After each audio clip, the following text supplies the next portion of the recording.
Welcome students. आज हम start करते हैं हमारा next chapter, that is chapter 3, our changing earth. तो बेसिकली इस चैप्टर में हम पढ़ेंगे कि जो हमारा अर्थ है वो कैसे चेंज हो रहा है, क्या क्या फैक्टर्स हैं चेंज आने के। ठीक है, तो चलिए स्टार्ट करते हैं। ठीक है, ओके।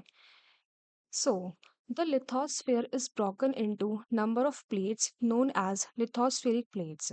जो हमारा lithosphere है, यानी जो हमारा लैंड वाला पार्ट है, it is broken into number of plates. ये कुछ कुछ नंबर ऑफ प्लेट्स में ब्रोकन है, जिसको हम बोलते हैं लिथोस्फेरिक प्लेट्स।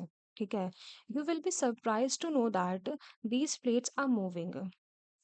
और जो ये प्लेट्स हैं, दे आर मूविंग। कैसे?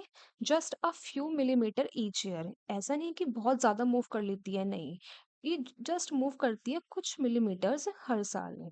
ठीक है, this is because of the movement. देखिए, जो ये मूवमेंट हो रहा है लिथोस्फेरिक प्लेट्स का, वो हो क्यों रहा है? What is the reason? तो रीजन यहाँ पे मेंशन है, और वो क्या है? Movement of the molten magma inside the अर्थ।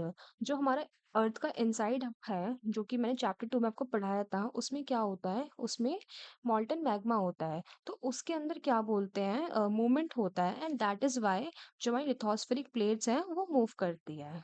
ठीक है, अब देखिए, जो मॉल्टन मैग्मा है अर्थ के इनसाइड में, वो मूव करता कैसे है? Moves in a cyclical manner. देखिए, अगर ऐसा है तो ये कुछ ऐसे मूव करता है, साइक्लिकल उसके अंदर। ठीक है, एंड दैट्स हाउ क्या बोलते हैं, लिथोस्फेरिक प्लेट्स में मूवमेंट होता है। Okay, I hope I am clear, आपको यहाँ तक समझ में आया होगा। चलिए आगे मूव करते हैं। The movement of this plates causes changes on the surface of the earth. अब देखिए, जो ये मूवमेंट हो रहे हैं अर्थ में, इसकी वजह से क्या होता है? इसकी वजह से कुछ कुछ चेंजेस होते हैं अर्थ पे। ठीक है, the earth movement are divided. जो अर्थ का मूवमेंट है वो डिवाइड है किस बेसिस पे? फोर्सेस के बेसिस पे। ठीक है, और देखिए, जो अर्थ के इंटीरियर में जो फोर्सेस लगती है उसको हम बोलते हैं एंडोजेनिक फोर्सेस। ठीक है, क्यों? क्योंकि वो अर्थ के इंटीरियर में लग रही है, एंड दैट इज वाई उसके अंदर चेंजेस आ रहे हैं। ठीक है, but at the same time, अगर कोई फोर्स क्या बोलते हैं, अर्थ के सरफेस पे लगेगी, उसको हम बोलते हैं एक्सोजेनिक फोर्सेस। ठीक है, I hope I am clear, आपको एंडोजेनिक और एक्सोजेनिक में डिफरेंस समझ में आया होगा। एंडोजेनिक क्या होता है? जब इंटीरियर ऑफ द अर्थ, यानी अंदर से जब फोर्सेस लगती है उसको हम एंडोजेनिक बोलते हैं। और जब बाहर से लगती है उसको हम बोलते हैं एक्सोजेनिक, जो कि सरफेस ऑफ द अर्थ पे लगती है। ठीक है, अब देखिए, ये जो डायग्राम है ये काफी इंपॉर्टेंट है, पहले हम इसको समझते हैं। जो अर्थ का मूवमेंट हो रहा है वो दो फोर्सेस की वजह से हो रहा है, एंडोजेनिक एंड एक्सोजेनिक। एंडोजेनिक में क्या होता है? दो टाइप की फोर्सेस होती हैं। पहला, सडन फोर्सेस, जो अचानक से लगती हैं, जैसे कि अर्थक्वेक आ गया, वोल्केनिक eruption हो गया, लैंडस्लाइड हो गया। ये अंदर से फोर्स लगी और इसका सडन फोर्स की वजह से चेंजेस हो गए। ठीक है, सेकंड इज डायस्ट्रॉफिक। डायस्ट्रॉफिक मतलब जो धीरे धीरे होता है, स्लोली एंड स्टीडी होता है। जैसे कि बिल्डिंग माउंटेन्स है। अब माउंटेन्स ऐसा तो है नहीं कि आज हमने देखा प्लेन था, कल सुबह उठ के देखेंगे तो माउंटेन बन गए, नहीं, वो धीरे धीरे बिल्ड होता है। ठीक है, और एक्सोजेनिक फोर्सेस क्या हो गए? Erosional and depositional. ठीक है, मतलब क्या बोलते हैं, जैसे रिवर हो गया, विंड हो गया, ये हो गए फैक्टर्स जो चेंजेस लेके आते हैं। ठीक है, आई होप आपको यहाँ तक समझ में आया होगा। ओके, तो यहाँ पे वही लिखा हुआ है, जो एंडोजेनिक फोर्सेस होती है, यानी जो इनसाइड द अर्थ लगती है, समटाइम्स क्या होता है, इट प्रोड्यूसेस सडन मूवमेंट, जैसे कि अर्थक्वेक एंड वोल्केनोज। इसकी वजह से क्या होता है? एक मास डिस्ट्रक्शन होता है अर्थ की सरफेस पे। यहाँ पे वही सेम चीज समझा रखी है। अब देखिए, जो वोल्केनो होता है वो क्या होता है? जो वोल्केनो होता है इज अ वेंट, यानी कि it's a opening in the earth crust. जो अर्थ की जो क्रस्ट होती है, जो उसकी फर्स्ट लेयर होती है, उसकी जो ओपनिंग होती है, जिसमें से क्या बोलते हैं, जो मॉल्टन मैग्मा है वो इरप्ट होता है, यानी निकलता है, उसको हम बोलते हैं वोल्केनो। ये हो गया वोल्केनो का स्ट्रक्चर। ठीक है, ये वेंट है जिसके थ्रू निकलता है, went in pipe like structure. ये क्रेटर है, यहाँ से गैसेस और ऐश निकल रहे हैं, और जब ये मॉल्टन मैग्मा बाहर निकलने लग जाएगा तो उसको हम लावा बोलते हैं। ठीक है, सो आई होप ये भी आपको समझ में आ गया होगा। ओके, सिमिलरली जो लिथोस्फेरिक प्लेट है वो मूव करती है, तो क्या होता है, जो सरफेस ऑफ द अर्थ होता है वाइब्रेट करता है, और जो ये वाइब्रेशन होती है ये all round the earth travel करती है। इसको हम क्या बोलते हैं, अर्थक्वेक। ठीक है। अब जो अर्थक्वेक जो स्टार्ट होता है, अर्थक्वेक में दो पॉइंट्स होते हैं। कैसे, एक होता है फोकस, जैसे मानिए ये पॉइंट हो गया फोकस, और इसके जस्ट ऊपर और क्या सबसे पास में जो पॉइंट होता है उसको हम बोलते हैं एपी सेंटर। देखिए यहाँ पे वही लिखा हुआ है। ठीक है। The place in the crust where the movement start, वो प्लेस क्रस्ट में जहां से मूवमेंट स्टार्ट होता है उसको हम बोलते हैं फोकस। ठीक है।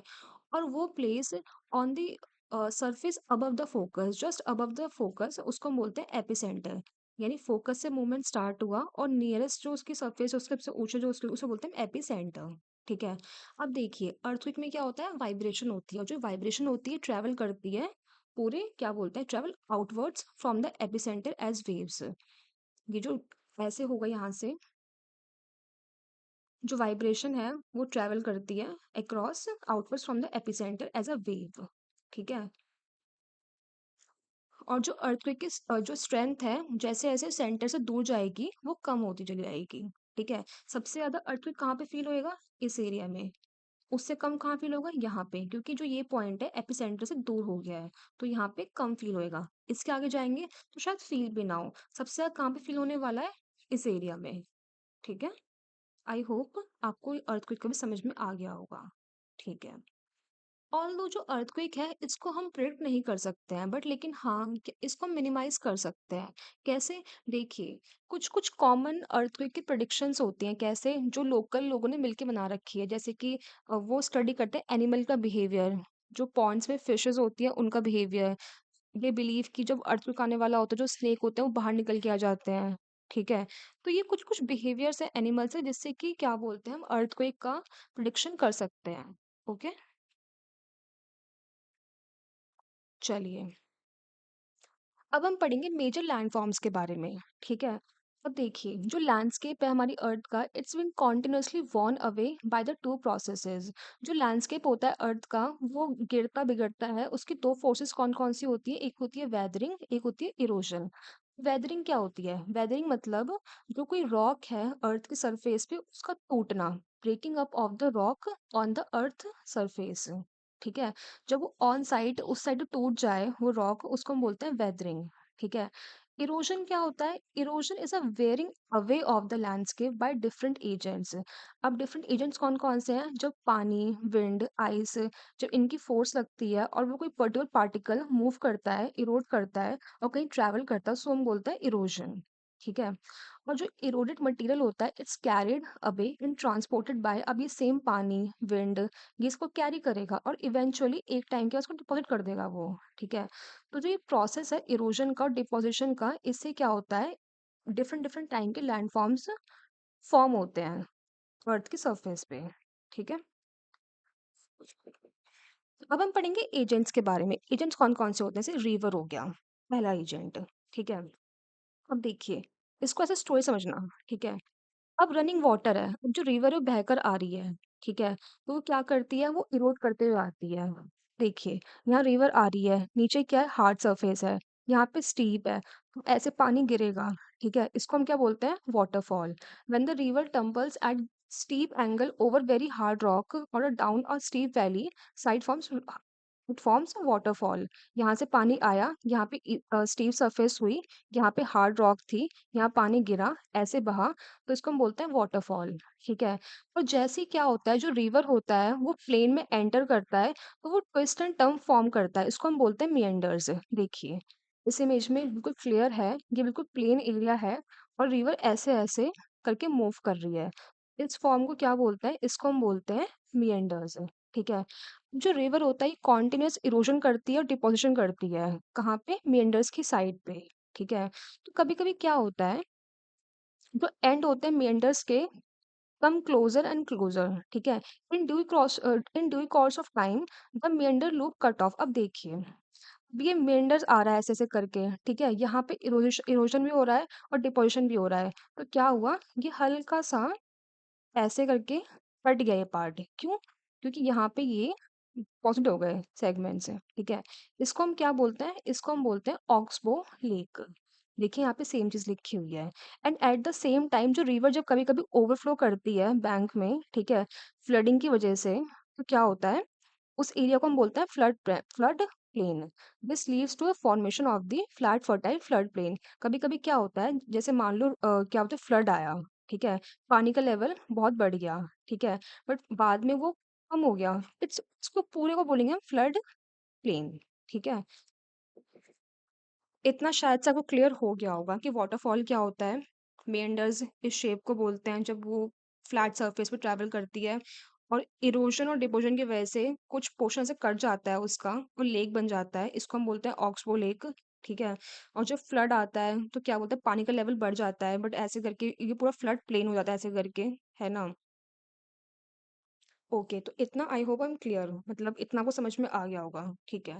और जो ये रेस्ड बैंक्स होते हैं, जो ये ऊंचा ऊंचा पोर्शन होता है क्या फ्लड प्लेन का, इसको हम बोलते हैं लिवीज, ठीक है।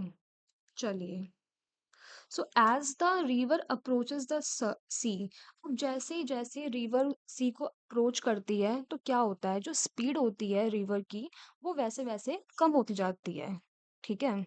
और फिर क्या होगा, जो रिवर है it will start breaking down distributaries में, ठीक है। अब जैसे जैसे क्या हो रहा है, रिवर ऐसे ऐसे आई है, ठीक है, और धीरे धीरे यहाँ पे क्या है, यहाँ पे सी है, तो ये ना डिस्ट्रीब्यूटरीज में इट विल डिवाइड, ओके, मतलब ऐसे। और ये पूरे एरिया को हम क्या बोलते हैं, इसको हम बोलते हैं डेल्टा। देखिए यहाँ पे सेम चीज लिखी हुई है। As the river approaches the sea, the speed of the flowing river decreases and the river begins to break into a number of streams. It's called distributaries. Okay. The river becomes so slow that it begins to deposit its load. देखिए अब जो speed है river की वो बहुत कम हो गई है, तो क्या हो रहा है, जितने भी सेगमेंट्स वगैरह हो रहे हैं वो यहाँ पे डिपॉजिट कर रहा है उसको, ठीक है। And each distributor form its own mouth, और हर डिस्ट्रीब्यूटर ने अपना खुद का माउथ क्रिएट कर लिया। And the collection of segments, और इस पूरे एरिया को जहाँ पे सेगमेंट्स कलेक्टेड हैं पूरा है, इसको हम बोलते हैं डेल्टा। देखिए इस डायग्राम को देखिए, यहाँ से मेन रिवर आ रही है, ये डिस्ट्रीब्यूटर्स हो गई हैं, ठीक है, इन्होंने अपने अपने माउथ क्रिएट कर लिए हैं, ठीक है, और इस पूरे रीजन को क्या बोलेंगे, delta. Okay, I hope I am clear, आपको क्या बोलते हैं इतना समझ में आ गया होगा। अब हम नेक्स्ट मूव करते हैं, सी वेव्स। अब जो ये समुद्र की वेव्स होती है इससे क्या होता है, देखिए जो सी वेव होती है, ठीक है, ये इरोजन भी करती है और डिपोजिशन भी करती है, ओके। और हाँ, इसकी वजह से कोस्टल लैंडफॉर्म्स भी क्रिएट होते हैं, इसकी वजह से बीचेस भी बनते हैं, सब कुछ बनता है, ठीक है। अब हम पढ़ेंगे कि सी वेव से कैसे कैसे इरोजन होता है, कौन कौन डिपोजिशन होता है इनके बारे में, ठीक है। अब देखो, जो सी वेव्स होती है वो कॉन्टिन्यूअसली क्या कर रही है, स्ट्राइक कर रही है, मतलब रॉक पे पत्थर पे फोर्स डाल रही है, तो उसकी वजह से क्या हो रहा है, क्रैक्स डेवलप हो रहे हैं, ठीक है। And over a period of time क्या होगा, वो क्रैक्स ना बड़े होते चले जाएंगे, ठीक है। फिर एक हॉलो लाइक केव क्या बोलते हैं, क्रिएट हो जाएगी, फॉर्म हो जाएगी, उसको हम बोलते हैं सी केव। देखिए यहाँ पे एक ही रॉक थी, यहाँ पे ये सी है, अब ये फोर्स कर रहा है तो यहाँ पे केव गुफा क्रिएट हो गई है प्रेशर की वजह से, और ये टूट के सेगमेंट्स में बह गया है पानी के अंदर, तो क्या हुआ है, यहाँ पे सी केव क्रिएट हो गई है। और जैसे जैसे जो ये कैविटी है, जो ये केव है, ये बड़ा होता जाएगा, फिर क्या होगा, and a bigger only the roof of the cave remain, और फिर क्या होगा, सी आर्च बन जाएगा, मतलब ये पूरा इन्होंने जो सी वेव है पूरा तोड़ दिया, तो ये आर्च के फॉर्म में जस्ट आर पार हो गया है, ठीक है, आर्च बन जाता है, ठीक है। आगे देखिए, फर्दर और इरोजन होगा, ठीक है, फिर क्या होगा, जस्ट पूरा टूट जाएगा, एक स्टैक बन के रह जाएगा, ठीक है। पहले केव बना, फिर जब ये पूरा आर पार कर दिया तो फिर आर्च बन गया, देखिए, फिर ये पूरा टूट जाएगा ऐसे करके, तो ये क्या बन गया, स्टैक बन गया, ठीक है, पूरा इरोड हो गया है, ठीक है। Okay. The steep rocky coast rising almost vertically above the sea water is called sea cliff. आपने देखा होगा जैसे कभी कभी क्या होता है, जैसे सी है ये, और यहाँ पे ऐसे लंबे लंबे ना क्लिफ होते हैं, इसको हम बोलते हैं सी क्लिफ, ठीक है।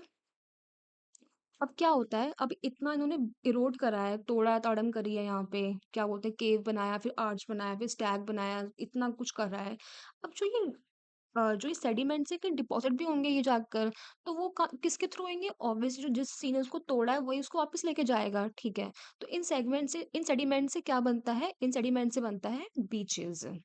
Okay, I hope I am clear. आपको सी वेव का पार्ट समझ में आ गया होगा। ठीक है, अब हमने रिवर पढ़ लिया, हमने सी का पढ़ लिया, अब हम पढ़ेंगे आइस का। आइस मतलब जो ग्लेशियर होते हैं, इनमें आइस कैसे काम करती है, कैसे इरोजन होते हैं, कैसे डिपोजिशन होते हैं। ठीक है, चलिए। जो ग्लेशियर होता है, आपने ग्लेशियर्स देखे होंगे पिक्चर वगैरह में या फिर आप गए भी होंगे, है ना? तो it looks like a river of ice. ऐसा लगता है जैसे कि बर्फ की नदी बह रही होगी। ठीक है, अब जो ये बर्फ की नदियां, जो ग्लेशियर्स होते हैं, ये बहुत सारे इरोजन और डिपोजिशन भी करते हैं। ठीक है, okay. Which to erode and the landscape by bulldozing the soil and the stones to expose the solid rock below।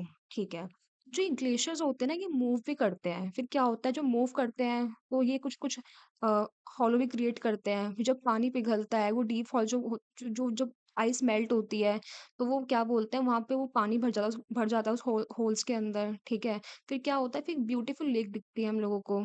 ठीक है, तो ऐसे ही ग्लेशियर काम करते हैं। Okay, and the material carried by the glacier such as rock, big and small. और हाँ, जो मटेरियल ये ग्लेशियर कैरी करते हैं, कौन कौन से मटेरियल? से रॉक हो गया, ठीक है, सैंड हो गया, सिल्ट हो गया, ये डिपॉजिट हो जाता है। इसको हम बोलते हैं ग्लेशियल मोरेन्स। ठीक है, I hope I am clear, आपको समझ में आ गया होगा ये चीज भी। हमने तीन पढ़ लिया है, रिवर पढ़ लिया, सी का पढ़ लिया, और क्या बोलते हैं, ग्लेशियर का पढ़ लिया हमने, आइस वाला। अब हम पढ़ेंगे डेजर्ट वाले में, जहाँ पे चलती है विंड। ठीक है, आपने देखा होगा, आपने डेजर्ट जिसने विजिट किया होगा तो वहां पे देखा होगा सैंड ड्यून्स होते हैं, देखिए, रेत के टीले। You can see the picture. ठीक है, अब देखिए, जो क्या होता है, जो विंड होता है, it's an active agent of erosion and deposition in the desert which is wind. ठीक है, आपने डेजर्ट में देखा होगा कुछ शेप, मशरूम रॉक्स देखी होंगी। मशरूम रॉक्स क्या होती हैं? मशरूम रॉक्स ना कुछ ऐसे शेप की होती हैं।